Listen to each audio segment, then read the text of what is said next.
ঐক্যবদ্ধভাবে গত 5ই আগস্ট বাধ্য করেছে এই স্বৈরাচারকে বিদায় হতে। এই স্বৈরাচার জনগণের আন্দোলনের মুখে বিগত 16-17 বছর ধরে যে স্বৈরাচার জনগণের কাঁধে চেপেছিল, সেই স্বৈরাচার পালিয়ে যেতে বাধ্য হয়েছে। এই কৃতিত্ব বাংলাদেশের সকল মানুষের এই কৃতিত্ব। প্রিয় ভাই বোনেরা, আজকে যখন স্বৈরাচার পালিয়ে গিয়েছে, স্বৈরাচার পালিয়ে যাবার পরে স্বাভাবিকভাবেই আমাদের দাবি ছিল যে এই দেশের মানুষের অধিকার প্রতিষ্ঠা, এবং স্বাভাবিকভাবেই স্বৈরাচারের পরবর্তীতে একটি সৃষ্ট শূন্যতা পূরণের জন্য অন্তর্বর্তীকালীন সরকারের কোনো বিকল্প ছিল না।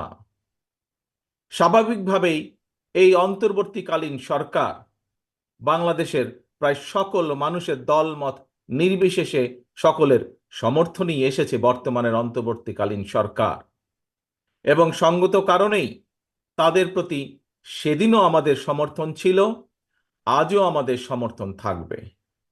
তবে এখানে একটি কিন্তু রয়েছে প্রিয় ভাই বোনেরা, তাদের প্রতি আমাদের আস্থাকে প্রশ্নহীন রাখার চ্যালেঞ্জ কিন্তু তাদেরকেই নিতে হবে।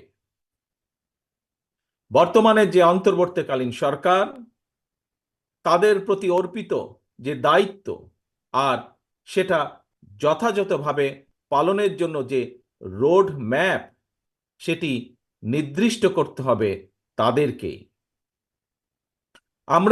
আমাদেরকে বাস্তবতা বিবেচনায় পরিষ্কারভাবে আমাদেরকে বুঝতে হবে যে সব পরিবর্তন সাধন যেমন তাদের পক্ষে সম্ভব নয়, তেমনি এমন দায়িত্ব তাদের কাঁধে নেওয়া সঙ্গত হবে না যেটা তারা বহন করতে সক্ষম নন। প্রিয় ভাই বোনেরা, তারপরেও আমরা বলতে চাই, তাদের প্রতি আমাদের যে সমর্থন সেদিন ছিল, সেই সমর্থন তাদের প্রতি আমাদের আজও আছে। তারা জনগণের মূল যে দায়িত্ব পালনের জন্য আজ দায়িত্বভার গ্রহণ করেছেন, সেই দায়িত্ব যাতে তারা সঠিকভাবে পালন করতে সক্ষম হন, সেই রকম সমর্থন তাদের প্রতি আমাদের অবশ্যই অব্যাহত থাকবে।